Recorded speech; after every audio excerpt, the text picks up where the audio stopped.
નમસ્કાર, એમ કવરેજ ન્યૂઝમાં આપનું સ્વાગત છે. અમદાવાદ મ્યુનિસિપલ કોર્પોરેશનના નવનિયુક્ત પ્રભારી રજનીભાઈ પટેલ, અમદાવાદ શહેર ભાજપ સંગઠન પ્રભારી, કોર્પોરેશનના હોદ્દેદારો, ચેરમેન, ડેપ્યુટી ચેરમેન તેમજ કાઉન્સિલરો સાથે પરિચય બેઠક શરૂ થઈ છે, જેને લઈને અમદાવાદ મ્યુનિસિપલ કોર્પોરેશનના નવનિયુક્ત પ્રભારી રજનીભાઈ પટેલ દ્વારા માહિતી આપવામાં આવી. આજે મહાનગરપાલિકામાં બધા જ કોર્પોરેટર મિત્રો સાથે માનનીય મેયરશ્રી અને માનનીય અમારા પાર્ટીના અધ્યક્ષશ્રી અને પ્રભારીશ્રી સાથે એક બેઠક કોર્પોરેટરશ્રીઓ સાથે કરવાનું નક્કી થયું. એ પ્રકારે બેઠક થઈ છે.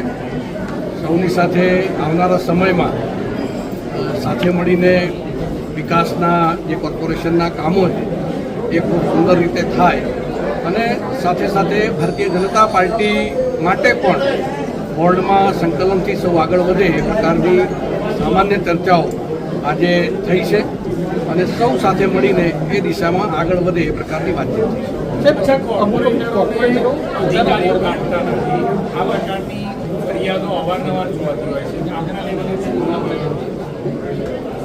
અધિકારી એને સોંપેલું કામ કરવા માટે બંધાયેલા હોય છે અને એના માટેની વ્યવસ્થાઓ પણ છે.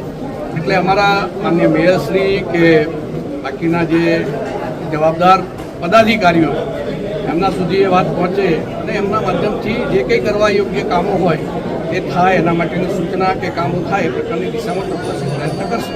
કેટલાક કાઉન્સિલરો જે નવા ચૂંટાયેલા છે, પ્રથમ વખતના છે, તે અમુક વખતે પોતાના વોર્ડમાં નિષ્ક્રિય રહેતા હોય છે અને સંબંધિત તમારા તરફથી માર્ગદર્શન આપે.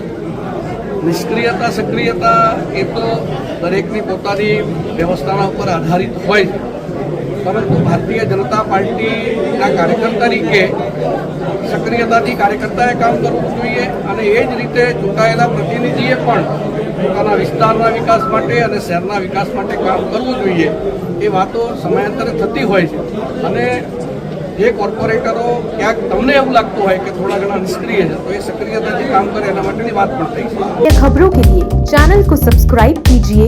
खबरों का नोटिफिकेशन पाने के लिए बेल आइकॉन को जरूर दबाएं.